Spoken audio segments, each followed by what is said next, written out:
Hi everyone, my name is Rebecca and I will be doing our Druids Down Under Discuss Everything this evening, and what I'm talking about tonight is what makes a Druid from my own personal perspective and how I've come to reconcile what I think that title means for myself, and also from what I've observed from our wonderful Druid community as well. So I guess just to start with, there's a lot of information already on the historical ideas about Druids and Druidry. I'm not going to do any justice to them, especially when there's so many excellent sources already available, so I'm not going to touch on that so much. What I am going to talk about is my own understandings, and that is a little disclaimer to, I guess, point out that it's what I believe and that's my opinion, and of course there's going to be a lot of variety. And that is a nice segue to my first point. There's as many types of Druids as there are individuals who decide to call themselves Druids. Now the historical views, or the romantic views, or the ascetic views, or the practical view of Druids and Druidry vary greatly. There are so many different contexts that we all live in, and all of our different backgrounds and where we're coming from and how we understand this path, that make this such a diverse title. And that's what it is.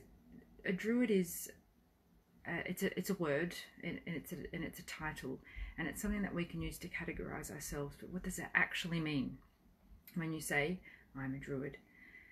Now, I don't actually think there's any single right answer to that question. So instead, as I said, I'm talking about how I've come to understand what makes me a Druid. The first thing I think is actually mindset. So there's a certain awareness and perhaps a philosophical way of looking at the world that I think sets us apart from other paths.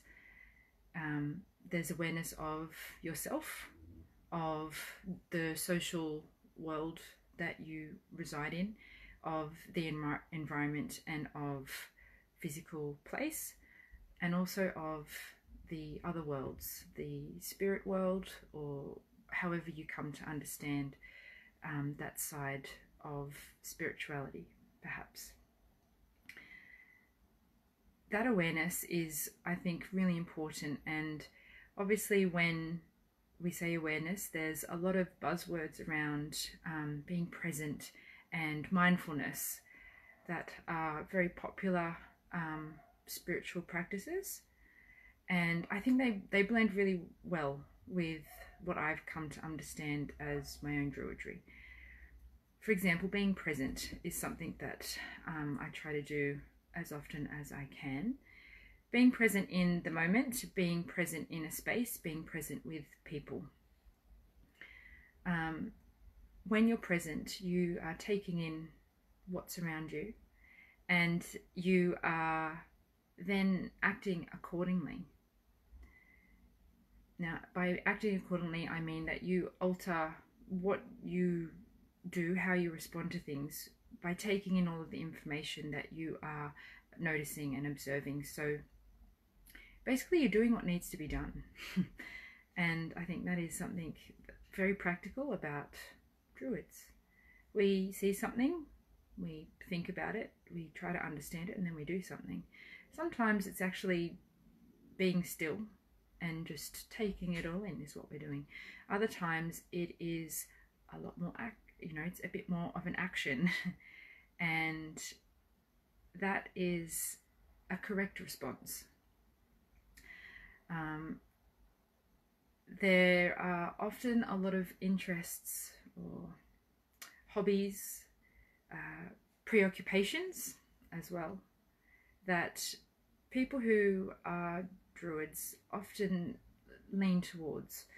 And I find this really interesting. They often sort of lean towards the more traditional side of things. So like the traditional roles of Druids as law keepers or as you know, keepers of herbal law and that kind of thing. So often I see Druids are interested in social justice or politics, maybe plant law, communicating with the spirit worlds and shamanism, creative endeavors, of course. So it could be anything: writing, visual arts, singing, and music, but also historical studies and divination and that shamanic side of things. These are often all personal hobbies or endeavors that many Druids are engaged in as a side note, possibly to maybe formal Druid study, but it ties in and broadens our individual Druidic identity. And there's also our work. So often I've found that Druids' jobs and paid work, or the work might be volunteer, but their careers that they spend a lot of their day doing relates to those traditional roles of Druids. Again, I find that really interesting. So I know there are a lot of teachers and educators and nurses and lawyers in our community. These are all traditional Druidic roles when you think about it. So there's beneath all of these things, I think there is an underlying factor of we're always looking to expand our knowledge and our experience, and being able to see that journey of constantly striving to find things out is a really key point to Druidry, that lifelong journey, that there isn't really an end point. There's not a last final goal. So if you're someone who is involved in the more formal Druidic study and you're progressing through grades, just because you finish a grade doesn't mean you stop learning. And accepting that can be a little bit difficult, but once you do see that and feel that it's not, you know, a final end point, to, okay, well, I know about that, that's all there is to know, then I think you've actually really grasped onto the idea of Druidry, in that there's always something to be learned, there's always something to be gleaned, there's always someone else who can provide a varied insight that you couldn't have.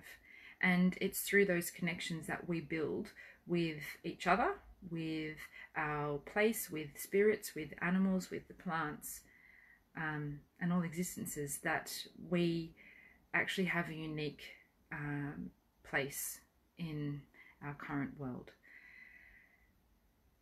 That's not the end of the story though, of course. There's always more to know, and I think the label that we give ourselves, you know, of Druid, all of these little qualities, they could fall under any other category almost, or parts of them. So what actually makes someone a Druid and not something else? And I propose that it doesn't. It's actually the desire to be called a Druid that makes you a Druid. And that doesn't take away from someone who's worked very hard through a graded process, perhaps. However, for my mind, it is a state of being that makes you a Druid. And so there's that motivation and drive to improve yourself and to build connections with the world around you, and take steps in order to reach these goals and to reach improvements, not just in yourself, but certainly within yourself, but also within the world, in whatever way you feel drawn to. So bringing it back to myself as an example, how do people know I'm a Druid if they meet me? Well, they don't, unless I tell them. And that's mostly because people don't know what a Druid is. But they do know that I'm a bit different. So even if they don't have the word for it, they know that I'm someone who is a little bit interesting. But also I have a lot of varied interests that may be a little bit uncommon in the general population. You know, for example, I wonder about things and have a sense of curiosity that is not in itself druidic, but it contributes to my druidry. People know that if they ask me something, I probably will have some sort of idea about it, and if I don't know the answer directly, I know how I can find out about it and help them to find out about it. If people have questions about what tree is that, they know they can ask me. If they have, you know, not been feeling very well and they have some sort of illness, they'll ask me what they should do about it. And whilst I don't practice healing or anything like that, because I'm just a regular person, I have knowledge that they seek out and know that I will help them to, you know, solve some of their queries or problems. They also know that if I say something, I mean it, and that sense of integrity, I think, is also quite key to druidry as well. Even if it's, I don't know the answer to that, let's go find out, or no, I'm not comfortable doing that. That is something that people know about me, and that is part of my druidry.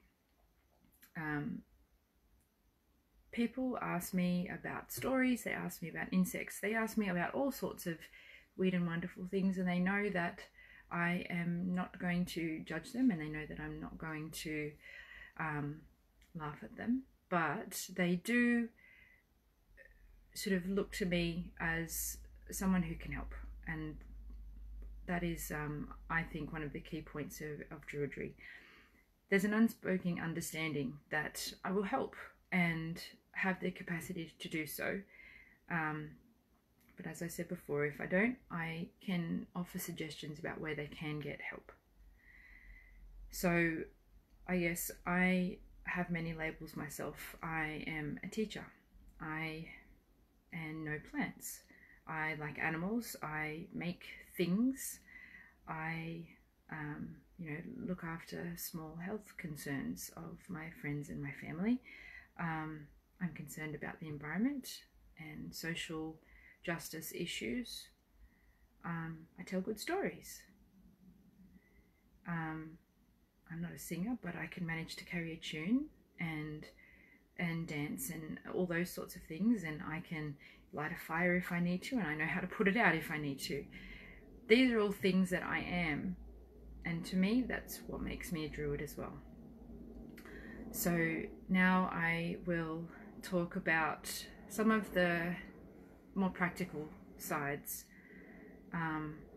of day-to-day things that are quite simple, but to me is part of my druidry. So noticing, really simple, but just noticing things. So I might be driving to work, sitting in traffic at a red light, and just, you know, hanging around, looking out the window, and then all of a sudden the breeze will catch my cheek, and I will notice that there's a whole lot of flowers on the scribbly gums, and you know, a tree in particular will jump out and start, you know, making me notice it, and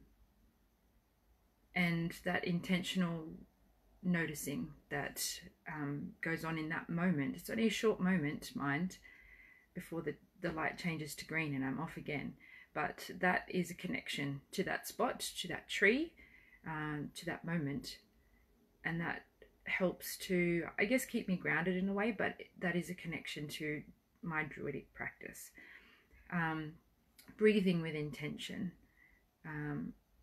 feeling connected to that web of life, to place, to people, and to beings of other descriptions. And it doesn't have to be an overt, now we're grounding or having some sort of ritual or ceremony to actually have that connection.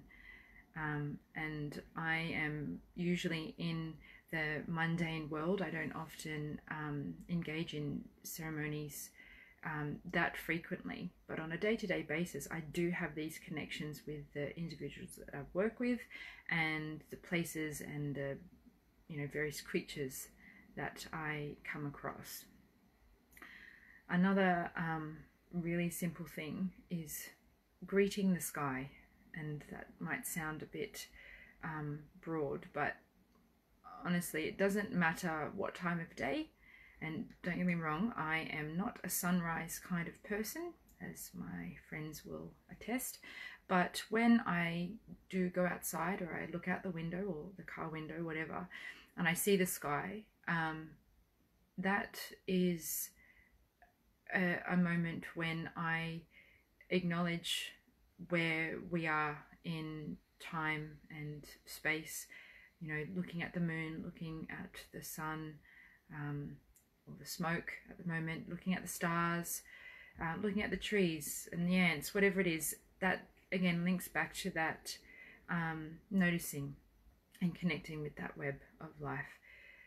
Now the next point is maybe a little bit more of a personality thing, but I think it does tie in with the leadership role of Druids, and it's planning ahead.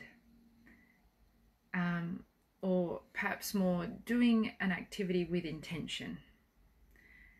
Now that doesn't mean that we're not being spontaneous at all, or going with the flow, but it's more of the wisdom behind the actions that we take. So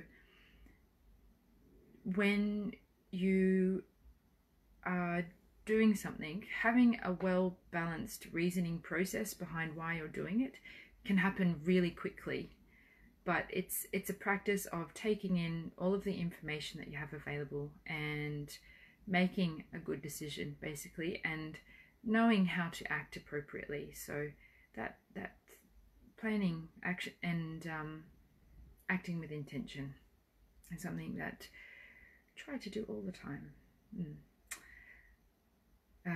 Now the next step related directly is considering how these actions will have a ripple effect.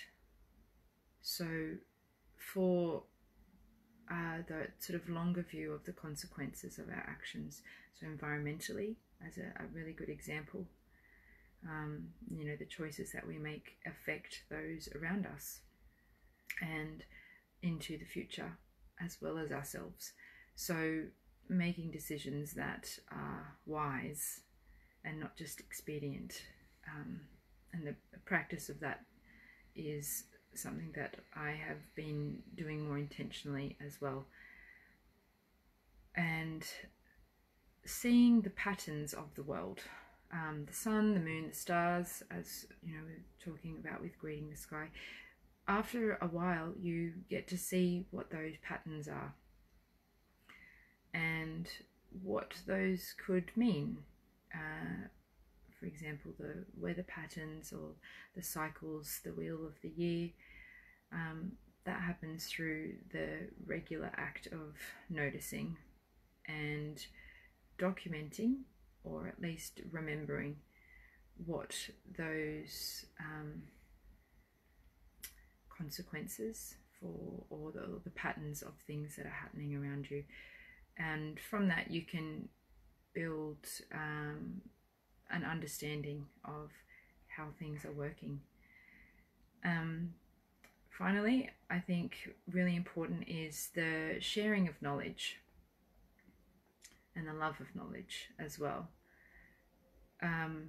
Again, for me personally, this is something that's very important. I mean, that's one of the reasons why I became a teacher. it's very exciting to learn new things, but also to help others feel that excitement as well. But there is a certain way to do that without, I don't know of a good way to put it, but without being a patronizing git. And sharing your love of knowledge, I think, is an easier way to open some perspectives for other people to consider, rather than trying to disseminate what you believe to be correct information. But certainly correcting inaccuracies in a gentle and polite way is something that we can all help, especially with, you know, environmental crises and things of that nature at the moment. I think that for me is a key role that I try to do very mindfully, and as I said, gently and respectfully throughout all of my day. And the very last point, I think one of the best things about Druids is we're a respectful bunch.